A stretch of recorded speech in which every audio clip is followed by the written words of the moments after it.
Ces personnes veulent vivre une vie normale, mais elles ne le peuvent pas, parce qu'elles croient être des pantins à la merci d'êtres venus d'ailleurs. Elles sont convaincues d'avoir été enlevées par des entités extraterrestres. Chaque histoire commence par une apparition. Une énorme sphère lumineuse, gigantesque, de la taille d'une maison à 2 étages. Puis, elles ont un trou de mémoire.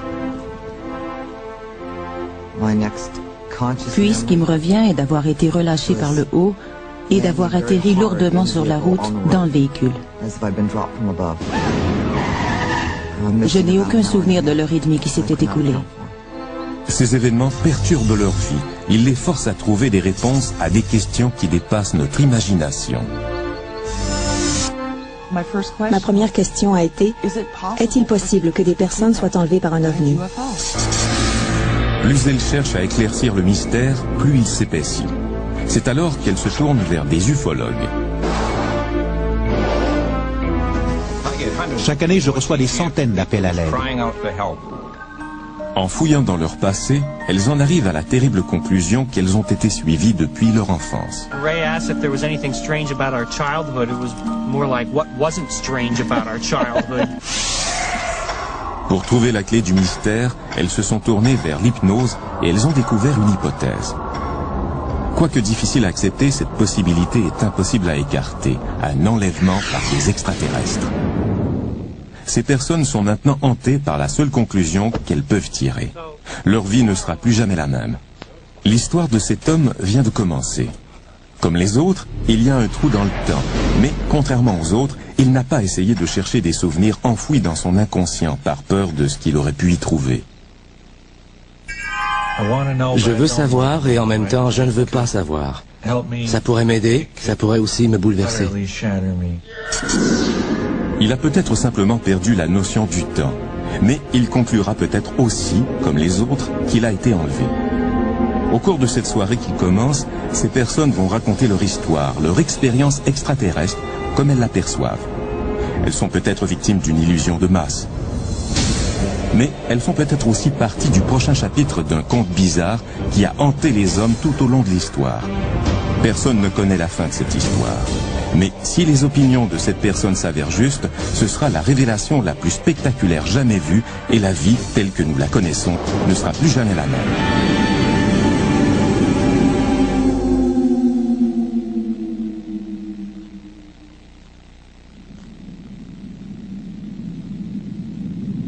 Sommes-nous seuls dans l'univers? Voilà un des grands mystères de ce monde. Depuis le début des temps, les hommes ont vu des choses dans le ciel et se sont demandé s'il y avait quelqu'un là-haut. L'histoire des ovnis est infinie et à chaque décennie, elle devient de plus en plus étrange. Au cours des 30 dernières années, elle a pris une nouvelle dimension avec les enlèvements par des extraterrestres. Les enlèvements. C'est l'aspect le plus bizarre et le plus troublant du mystère des ovnis. On ne connaît pas le nombre exact de personnes qui affirment avoir été victimes d'un enlèvement, mais il a grossi de façon régulière au fil des ans depuis le premier témoignage. Betty Barney Hill figure parmi les premiers cas d'enlèvement classiques à avoir été recensés. Au début des années 60, cette travailleuse sociale et ce facteur affirment avoir été suivis par un appareil volant, la nuit, lors d'un voyage dans le New Hampshire.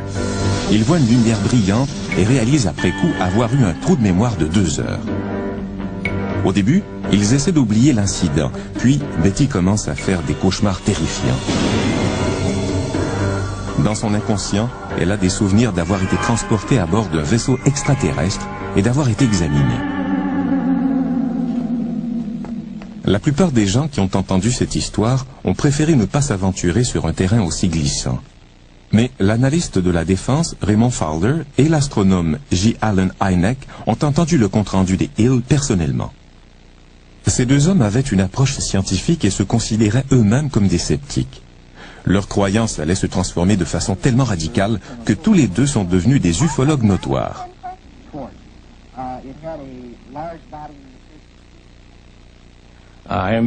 Je me souviens d'avoir entendu le témoignage des Hill avant l'enquête.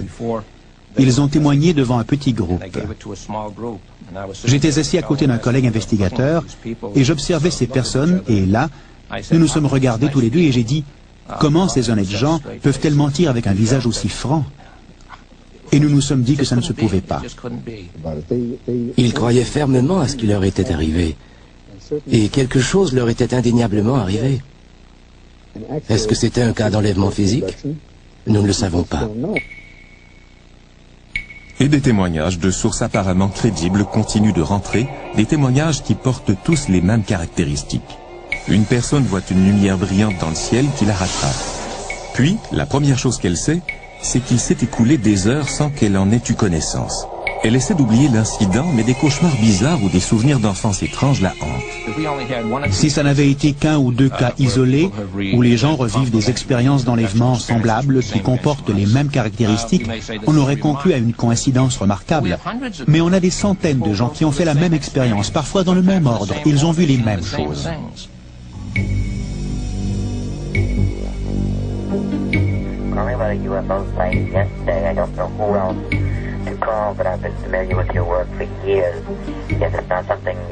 Et à mesure que le nombre de cas rapportés grossit, le public manifeste de plus en plus d'intérêt pour cet étrange phénomène d'OVNI. Aujourd'hui, un nombre grandissant de gens comme Ray Fowler et feu le Dr Hynek se sont obligés d'étudier la question d'enlèvement par des extraterrestres. Aujourd'hui, retiré du domaine commercial de la défense, Ray Fowler consacre une bonne partie de son temps libre à enquêter et à publier des rapports d'enlèvement. Il ne manque pas de travail. Les gens se tournent encore vers lui pour obtenir de l'aide. Ces gens ont des souvenirs partiels ou des rêves d'une expérience d'enlèvement par des extraterrestres. Ils sont troublés. Ils ne savent pas où aller. Ils essaient de parler à quelqu'un, mais personne ne les écoute vraiment. Puis, ils viennent me voir et me demandent de les écouter. Et je les écoute. Parfois, Ray met en branle une enquête tous azimuts pour essayer de découvrir ce qui s'est passé pendant la période du trou de mémoire. C'est ce qu'il a fait quand Jim Weiner lui a demandé de l'aide. Jim ne le savait pas encore, mais lui et son frère jumeau Jack étaient devenus des éléments du chapitre suivant de l'histoire des OVNI, le chapitre des enlèvements par des extraterrestres.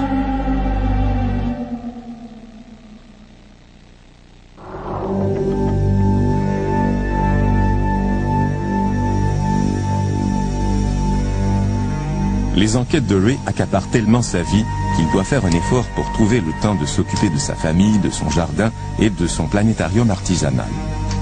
Mais un des cas comporte tellement d'indices d'enlèvement qu'il ne peut pas se défiler.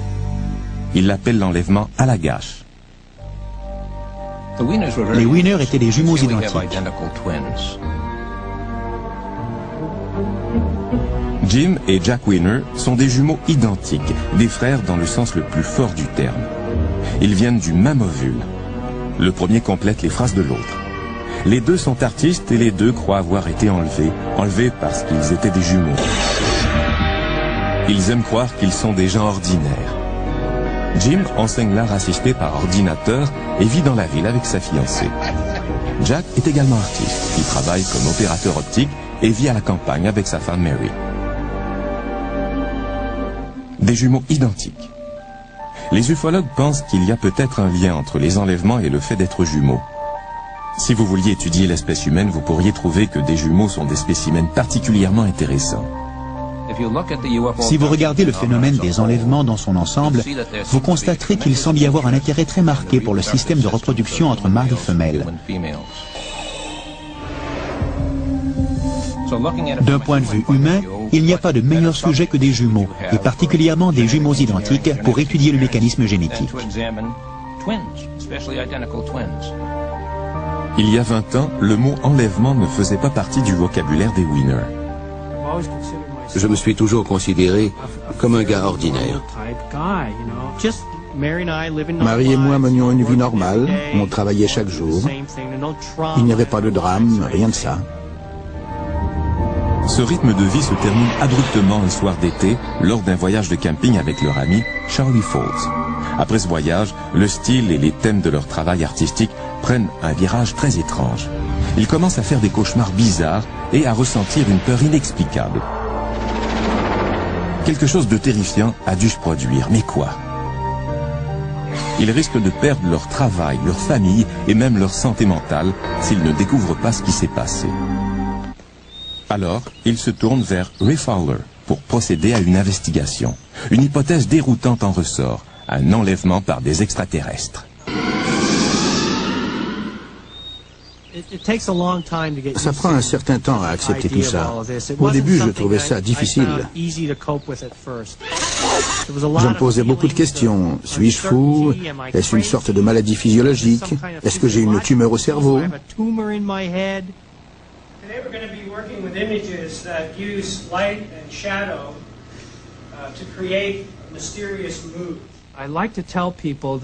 J'aime bien dire aux gens que ça ne me dérange pas vraiment, que c'est quelque part à l'arrière de mon cerveau.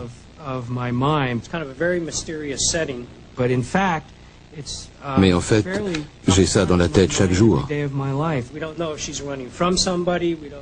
Je dois composer avec ça jour après jour. Jour après jour. Imaginez que vous dites à votre fiancé, à vos parents et à votre patron que vous croyez avoir été enlevé. Jim connaît très bien l'enjeu. Sa fiancée nous a permis de filmer à l'intérieur de la maison, mais elle n'apparaîtra pas devant la caméra. Dans la mesure du possible, ma fiancée essaie de rester en dehors de tout ça. Mais je crois que cette histoire l'effraie un peu. Imaginez la situation.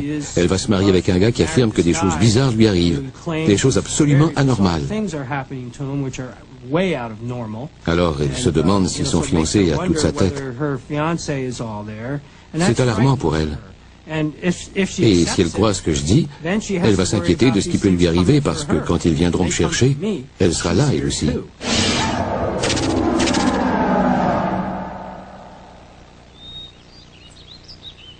Mais de quoi s'agit-il? Qui s'en vient et que veulent-ils? Jim a besoin de savoir. On ne fait pas ça pour divertir les gens, ni pour passer 15 minutes à la télévision. On le fait parce qu'on a besoin de trouver des réponses.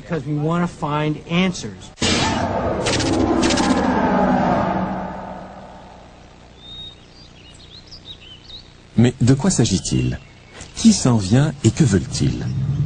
Jim a besoin de savoir. On ne fait pas ça pour divertir les gens, ni pour passer 15 minutes à la télévision. On le fait parce qu'on a besoin de trouver des réponses. Quand Ray s'offre pour enquêter sur leur cas, Jim et Jack savent que ça ne va pas les guérir. Mais le fait d'avoir quelques réponses vaut mieux que de ne pas en avoir du tout.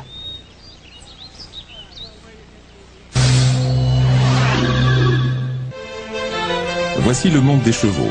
C'est un monde où les apparences et les traditions sont importantes. C'est un monde d'argent, de pouvoir et d'influence. Tous les ingrédients pour un bon téléroman. Mais derrière la barrière d'une de ces fermes, l'histoire ressemble plus à un épisode d'au-delà du réel qu'à un épisode de Dallas. Voici Claire et Diana, de parfaites inconnues jusqu'il y a 8 ans. C'est du moins ce qu'elles croyaient. Quand Diana embauche Claire pour gérer l'écurie, toutes les deux croient à une rencontre professionnelle heureuse. Claire est une cavalière et une dresseuse habile qui a besoin d'un emploi. Diana essaie de concilier un emploi à temps plein au service forestier et la gestion de la ferme. Aujourd'hui, elle ne croit plus au hasard de leur rencontre. Elle croit qu'elle était arrangée.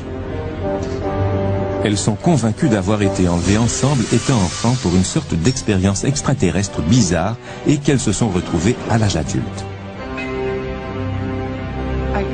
Je ne comprends pas comment tu es arrivé à la ferme. Une coïncidence. C'était sûrement arrangé. J'ai agi de façon très surprenante. Claire menait une vie confortable à des centaines de kilomètres de la ferme de Diana. Elle avait un bon travail et un style de vie ordinaire. Puis un jour, sans raison apparente, elle laisse tout derrière elle. Je menais une vie stable. J'étais divorcée et j'élevais mon fils toute seule. Nous vivions normalement. J'avais travaillé très fort pour acheter ma maison. Je cultivais mes roses et tout se passait comme je le voulais. J'avais un bon emploi depuis plusieurs années et un revenu raisonnable. Mais quelque chose de mystérieux force Claire à abandonner tout ce qu'elle a si durement gagné. Un jour, je me suis réveillée. J'étais à mi-chemin de mon travail. J'ai pris la sortie beaucoup trop tôt. J'ai fait demi-tour. Je suis retournée à la maison. J'ai appelé mon bureau et j'ai donné ma démission. 2 semaines plus tard, j'ai mis tout ce que je pouvais dans la voiture et je suis partie, sans but précis. J'ai tout laissé, tout ce que j'avais mis tant de temps à obtenir. C'est juste au moment où Diana cherchait quelqu'un pour gérer la ferme. J'étais découragée.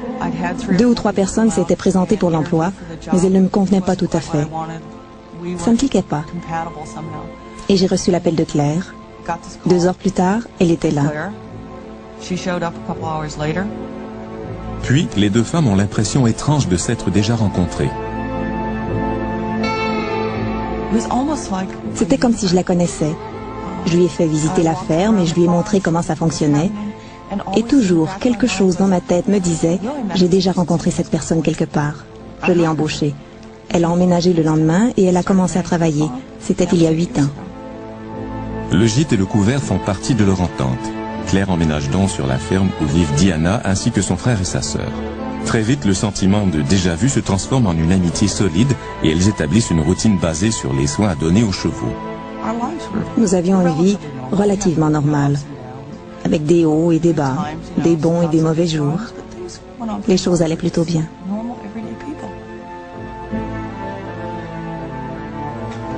Le train-train quotidien est soudainement perturbé par des événements étranges. Claire et Diana cherchent à les comprendre et l'explication se résume à un mot, enlèvement.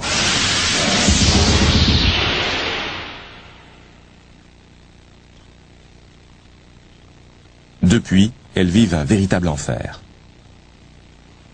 Il y a des jours où je ne suis pas sûre que ça se passe réellement, que je crois que c'est un rêve.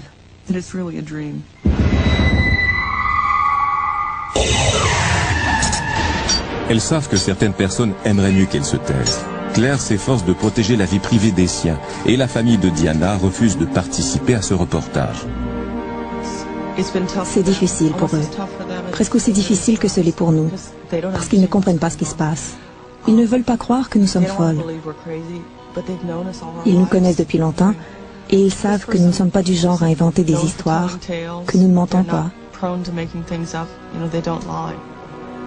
Claire et Diana savent que certaines personnes croient qu'elles mentent ou qu'elles sont folles. Il y en a d'autres qui sont solidaires. Ça fait un peu plus de 8 ans que je viens ici. Je n'ai aucun problème avec ces gens. Si j'en avais, je ne viendrais pas. J'ai beaucoup de travail. Je suis un excellent maréchal ferrant. Je suis sûr que cela a affecté leurs affaires parce que les gens ne veulent pas venir là où ils croient qu'il y a des extraterrestres qui kidnappent les personnes. C'est logique. Elles ne nous dérangent pas. Ma petite fille vient ici et nous les aimons bien. Je n'ai aucun problème, mais honnêtement, je crois que ce n'était pas très malin de leur part d'étaler cette histoire au grand jour. Mais elles ont effectivement étalé cette histoire au grand jour.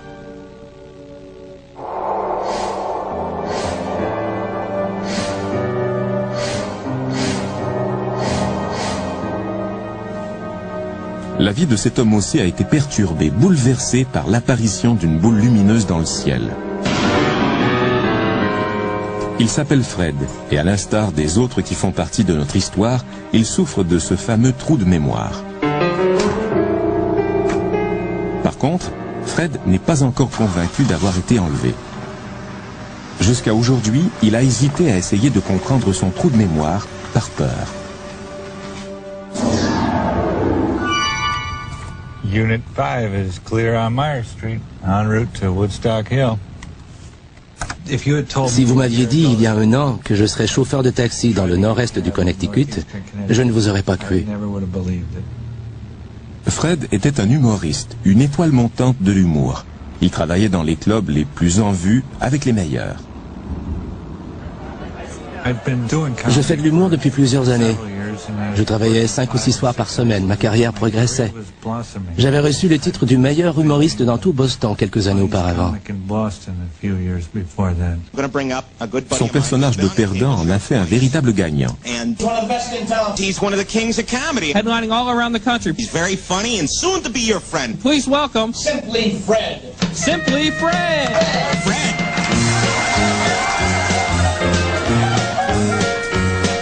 Getting the impression my gynecologist is ripping me off.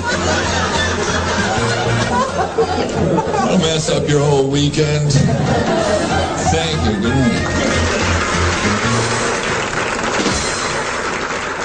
Fred gagne le concours Une semaine d'humour en 1985, battant 200 autres humoristes dont Jim Carrey. Je travaillais avec beaucoup d'autres personnes dont la carrière fleurissait. J'étais là depuis pas mal d'années et j'étais prêt à joindre les ligues majeures.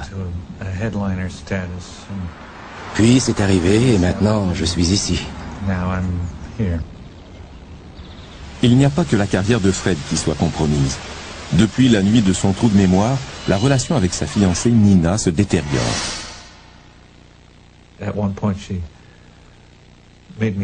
À un certain moment, elle m'a interdit d'en parler, ce qui n'était pas bon pour moi.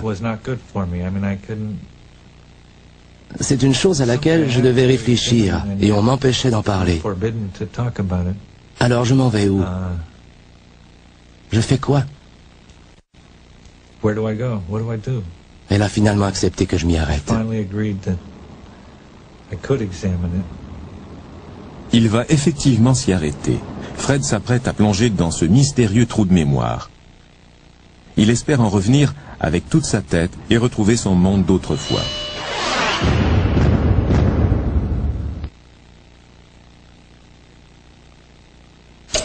L'horloge mesure une unité de temps, puis une autre et encore une autre. C'est ce qui définit la vie. Mais si le temps saute, s'arrête, reprend sans avertissement, sans logique, c'est le bouleversement que provoque le trou de mémoire.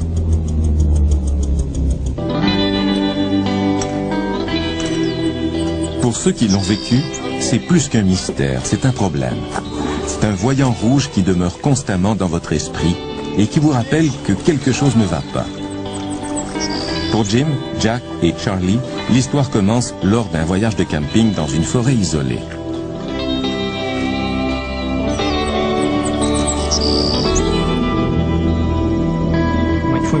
Mon frère jumeau Jack, deux de nos amis et moi-même, sommes allés faire un voyage de camping et de canot dans le parc provincial de Baxter, dans le nord du Maine.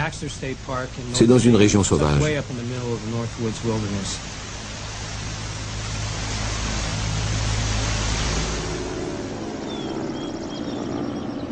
Une fois rendu au lac Telos, on doit attendre le gardien du parc pour s'enregistrer. On avait prévu aller à la pêche à la truite dans un lac appelé Smith Pond. Quand le gardien a vu que c'est là qu'on voulait se rendre, il nous a dit qu'on ne pouvait pas y aller. On s'est dit qu'on irait quand même y jeter un coup d'œil, et c'est là que les choses ont commencé à mal tourner. Une couple de nuits plus tard, on a décidé tous les quatre d'aller pêcher sur ce lac. On a fait un énorme feu pour pouvoir retrouver notre chemin. On a pris notre canot, puis on est parti. On était sur l'eau depuis quelques minutes seulement.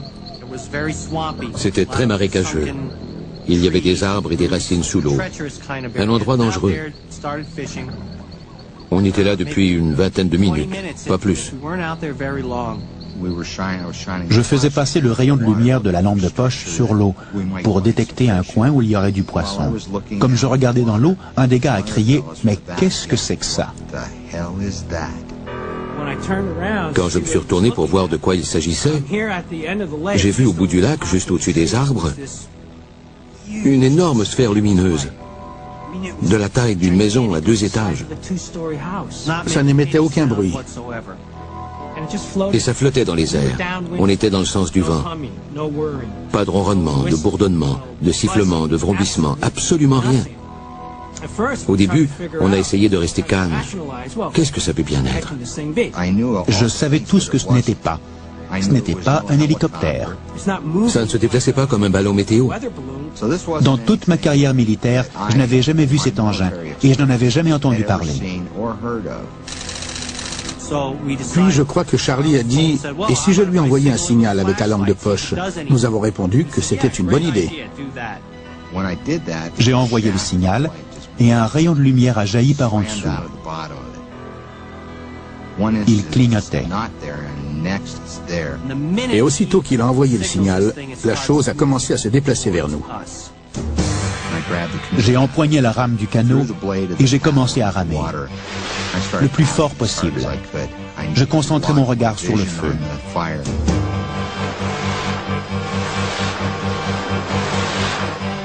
Jack se retournait sans arrêt et il disait toujours « Elle va nous rejoindre ».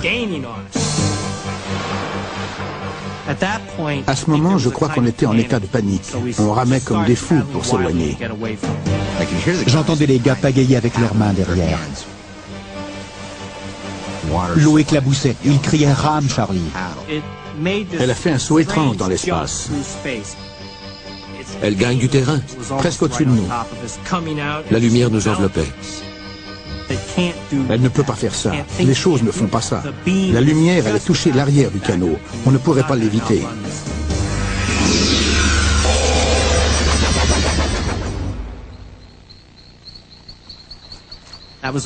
C'est la dernière chose qui m'a traversé l'esprit avant de me retrouver sur la rive. Il l'avait distancié, du moins le croyait-il. Alors on est sorti du canot et quand on s'est retourné, la chose était juste là, en face de nous. En fait, elle planait juste au-dessus de l'eau, à une 50aine de mètres. Puis elle a fait un drôle de mouvement. On aurait dit qu'elle implosait. Elle a fait comme ça. Puis elle a réapparu encore plus haut dans le ciel, une lumière aveuglante. On aurait dit qu'elle montait, elle prenait de l'altitude d'un mouvement saccadé, puis elle a complètement disparu, comme un éclair. C'est difficile à décrire. On se tenait là, debout, et on se demandait ce qui avait bien pu se produire. On était comme en état de choc. Puis, ils réalisent qu'ils ont perdu la notion du temps. Le feu est leur premier indice. Quand on est revenu au feu de camp, il ne restait que des braises. Ça nous a paru étrange, parce qu'entre le moment où on est parti pêcher et le moment où on est revenu, il ne s'était écoulé que 15 ou 20 minutes. J'en étais certain. Il aurait dû y avoir encore des flammes d'au moins 2 mètres. On n'a jamais réussi à expliquer ça, c'est un mystère. Come on, girls. Come on, Mares.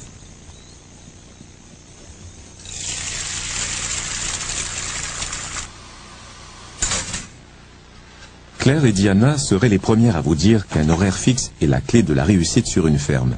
Mais une nuit, Claire perd 2 heures de façon mystérieuse. Cette perte de temps a non seulement perturbé leur vie, mais elle a aussi menacé son équilibre mental. Tout comme les Winners, tout commence avec une lumière.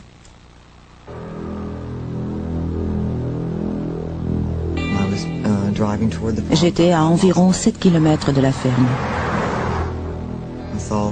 J'ai aperçu des lumières dans le ciel. C'était tranquille. Je n'entendais aucun bruit de moteur d'avion. Je me suis garé sur le bord de la route et je suis sorti pour voir ce qui se passait. En une fraction de seconde, j'étais de retour dans la voiture, conduisant sur les chapeaux de roue. J'étais 5 km plus loin d'où je me trouvais précédemment. Mes oreilles saignaient, probablement parce que mes boucles d'oreilles étaient à l'envers. J'ai aussi réalisé qu'1 heure et demie s'était écoulée et je n'avais aucun souvenir de ce qui s'était passé pendant ce temps.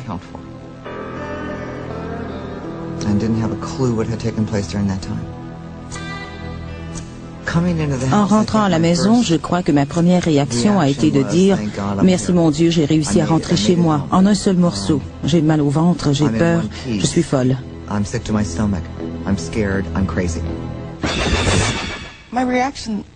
J'ai tout de suite pensé « Oh mon Dieu, Claire est folle. Je lui donne trop de travail, il se passe trop de choses. Elle a besoin d'un congé. » J'ai tout de suite pensé « Oh mon Dieu, Claire est folle. Je lui donne trop de travail, il se passe trop de choses. Elle a besoin d'un congé. »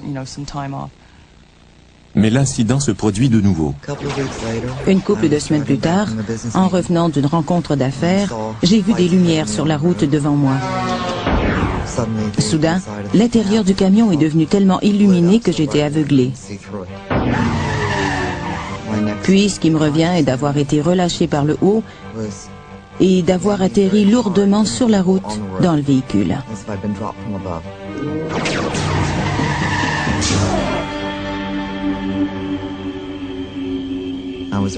J'avais peur de leur raconter que ça s'était produit une autre fois.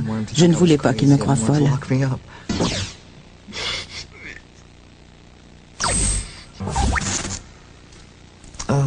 J'ai pensé que je faisais une dépression nerveuse. J'ai souvent pensé cela. Claire n'est pas la seule à être déstabilisée par ce trou de mémoire. Dans l'humour, comme dans la vraie vie, le sens du rythme est important. Un soir qu'il se rend dans le Vermont pour donner un spectacle, Fred se rend compte qu'il a perdu plusieurs heures. Sa vie commence à se détériorer. Pour lui aussi, le coup de départ est une apparition. Tout à coup, j'aperçois cette chose.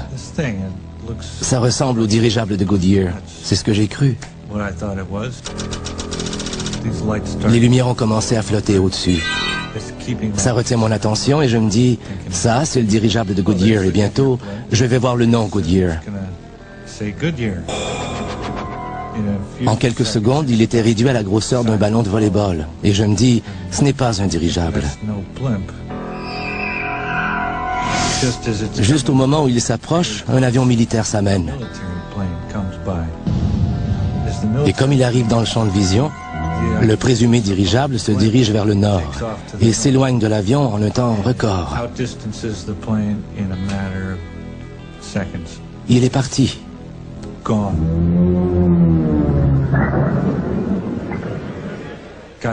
Je suis arrivé au spectacle et j'ai fait un des pires spectacles de ma carrière.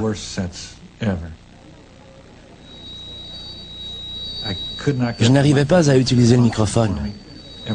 Chaque fois que je voulais le prendre dans ma main, quand j'arrivais à la chute de mon histoire, il y avait un court-circuit. Alors j'ai dû laisser le micro sur son support pendant le reste du spectacle. L'autre gars s'amène et n'a aucun problème avec le micro. Il le prend dans sa main et tout fonctionne bien.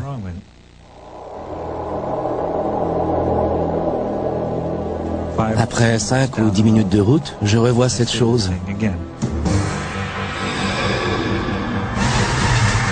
Les lumières flottent au-dessus. Ils l'enveloppent complètement.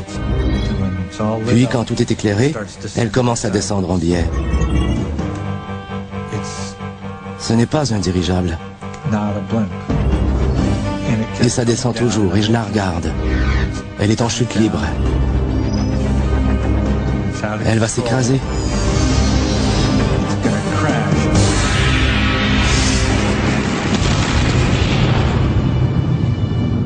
Puis, plus rien. C'est fini. Il ne reste qu'un nuage. Le ciel est d'un rouge de braise. Je m'arrête dans un motel. Je suis exténué. Je ne peux plus conduire.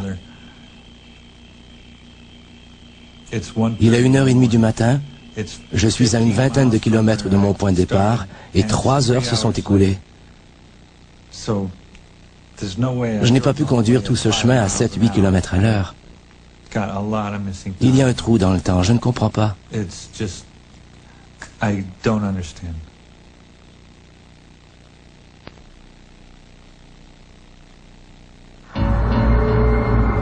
Vous voyez une lumière aveuglante inexplicable dans le ciel et il manque 2 heures dans le temps. Quelque chose cloche. Au début, vous repassez l'histoire dans votre tête en essayant de lui donner un sens. Le lendemain, on s'est réveillé, on a ramassé nos choses, on n'a pas parlé beaucoup. En fait, je ne me souviens pas en avoir parlé du tout. On était dans nos pensées, chacun accomplissait ses tâches pour nettoyer le site. On a pris nos canots et on a commencé à ramer. Plusieurs heures plus tard, on a commencé à repenser à cette lumière qu'on avait vue la veille. Et c'est à ce moment qu'on a réellement commencé à en discuter. Quand on n'arrive pas à voir clair dans une situation, on peut toujours en parler à quelqu'un. Et si on le fait, on risque d'être confronté à la même chose que les winners, c'est-à-dire l'incrédulité. On a fait signe à un gardien qui traversait le lac de venir nous rejoindre. On lui a dit ce qu'on avait vu et on lui a demandé si les personnes avaient signalé quelque chose. Si quelqu'un avait demandé ce qui se passait. On était certain que quelqu'un d'autre avait vu quelque chose, parce que cette chose était énorme. Alors on a raconté l'histoire au gardien et à son acolyte, Matt. Et il a répondu, les campeurs n'en ont pas assez de se plaindre des ours et des moustiques. Ils se plaignent des foutus martiens maintenant. Il va falloir que je sorte mon pistolet à rayon. Fin de la citation. On ne l'a pas trouvé très drôle. On a dit, non, non, ce n'est pas une blague, c'est réellement arrivé. Alors, personne ne vous croit. Que faites-vous? Les Winner font un simple voyage de pêche. Le premier gardien leur dit de ne pas aller au lac Smith parce que le niveau de l'eau est trop bas. Ils y vont quand même. Puis, ils ont cette étrange apparition de lumière et ils perdent la notion du temps pendant 2 heures. La première personne à qui ils racontent leur histoire les prend pour des fous, alors ils décident de laisser tomber et de poursuivre leur voyage. Mais le lendemain, il se produit quelque chose qui les fait réfléchir. Le lendemain, on s'est rendu dans une autre partie du lac, là où le lac devient un fleuve qui fait partie de la voie navigable d'Allagash. Il y a une série de rapides appelés Chase Rapids, classe 4. Comme on n'avait jamais fait de rapide en canot, on était très inquiets. Et puis on avait beaucoup d'équipement avec nous. Alors on voulait faire du portage. On parlait de portage avec un autre gardien, question de contourner les rapides. Et alors il nous dit, il n'y a pas de raison de s'inquiéter, il n'y a pas de rapide présentement. Et on répond, mais oui, il y a 3 kilomètres de rapide ici. Et il dit, nous avons eu un ouragan il y a 10 jours, et le niveau d'eau est 1 mètre au-dessus de la normale. Tous les rochers sont immergés. La navigation se fait bien. J'ai trouvé cela étrange parce que le premier gardien nous avait interdit d'aller au lac Smith à cause du niveau de l'eau qui était trop bas. La contradiction était flagrante. Alors on lui a dit, c'est bizarre, le gardien machin chouette nous a dit que le niveau était bas pour cette période de l'année et que par conséquent, on ne pouvait pas se rendre au lac Smith. Aussitôt qu'on lui a dit ça, il a tourné les talons et s'est éloigné de nous. Alors on s'est dit que tout le monde réagirait de cette façon. Ça nous a un peu découragés de faire un rapport officiel. J'ai essayé d'aider Claire, mais elle ne voulait pas parler de ça. Elle espérait seulement que ça disparaîtrait et que ça ne se reproduirait plus. Je veux que tout soit normal, je veux maîtriser les choses, et ce n'était pas le cas. Ma réaction était bien différente parce que je n'étais pas mêlée à cette histoire.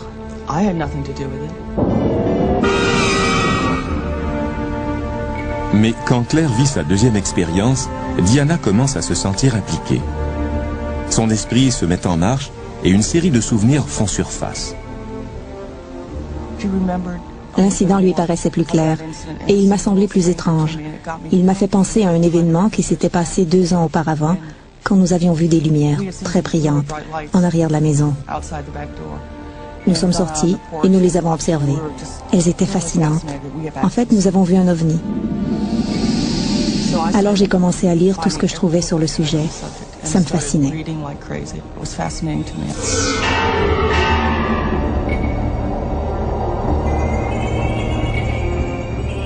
La vie sur la ferme doit suivre son cours. Il y a des travaux à faire, des mises bas à assister, mais les 2 femmes remarquent qu'un voile inquiétant assombrit leur vie. Quoi qu'elles fassent, quelque chose de bizarre se produit. Au début, elles mettent ça sur le compte de leur imagination ou du hasard, mais des événements surviennent, trop troublants pour les ignorer. À mesure que les souvenirs surgissaient dans la mémoire de Claire, la situation devenait de plus en plus étrange. Elle a commencé à se rappeler de mains anormales. On a fait le lien avec les lumières qu'on avait vues 2 ans plus tôt. Quand on a commencé à être plus consciente de ce qui se passait autour de nous, on a réalisé qu'il y avait une foule de coïncidences vraiment bizarres. Comme des données à l'ordinateur qui disparaissaient, des lumières ou la télévision qui s'allumait et s'éteignait même si elle n'était pas branchée, des horloges qui s'arrêtaient chaque matin à 3 heures, se mettre au lit les jambes rasées et se réveiller avec du poil. Après un certain temps, on se demande si ce sont vraiment des coïncidences ou s'il n'y aurait pas une explication. J'ai commencé à m'inquiéter quand j'ai compris qu'on était impuissante. Je savais qu'on avait besoin d'aide et de plus d'informations. J'ai pris l'annuaire et par chance, je suis tombée sur la fondation de recherche sur les ovnis. J'ai appelé et j'ai tout de suite demandé, est-il possible que des personnes soient enlevées par un ovni? Ils n'ont pas voulu me donner beaucoup de renseignements, mais j'avais l'impression que tout ce que Claire leur disait leur était familier. Ça correspondait à des scénarios connus pour eux, mais ignorés de nous. C'était terrifiant.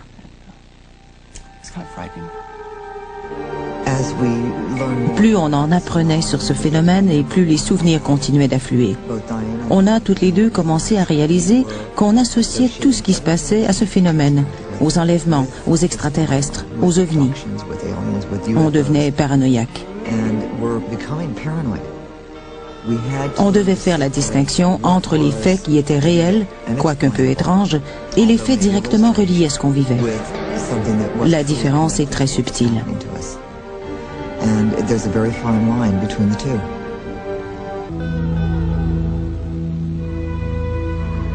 He's here for your enjoyment right now. Won the Stitches Comedy Riot last year. Please, a nice round of applause for the comedy of Fred.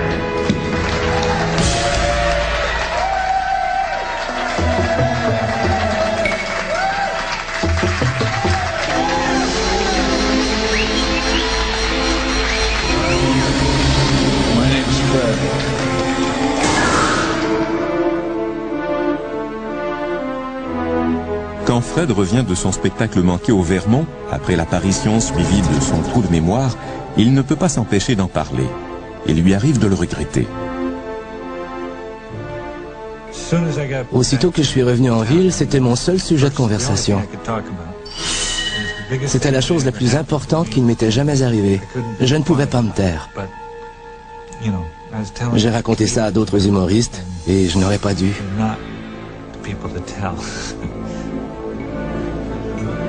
Les histoires d'ovnis que Fred raconte commencent à nuire à sa réputation.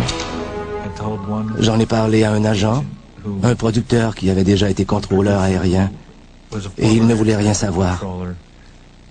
Il m'a juste dit, tu t'adresses à la mauvaise personne, et il a arrêté de me donner du travail.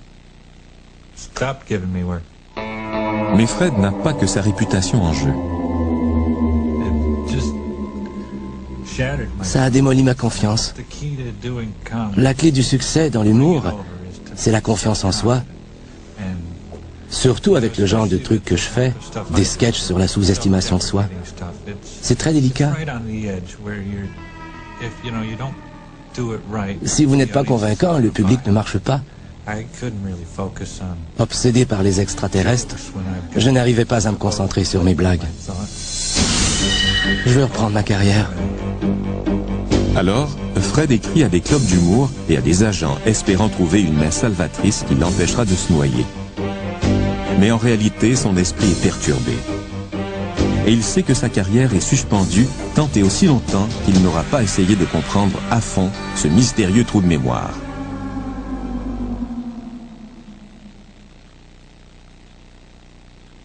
Qu'est-ce qui pousse une personne à chercher plus loin les causes de ce mystérieux trou de mémoire? Après leur retour de voyage, Jim et Jack Winner essaient de reprendre une vie normale, mais elle ne l'est plus. Le premier indice est un changement dans leur expression artistique. Dès notre retour, mes œuvres d'argile ont brusquement changé. J'ai commencé à faire des objets aux formes bizarres et à l'aspect anthropomorphique. Je ne savais pas pourquoi. Tout ce que je savais, c'est que je ne pensais plus de la même façon. Avant et après le voyage, je n'étais plus le même. Le travail de mon frère aussi a radicalement changé.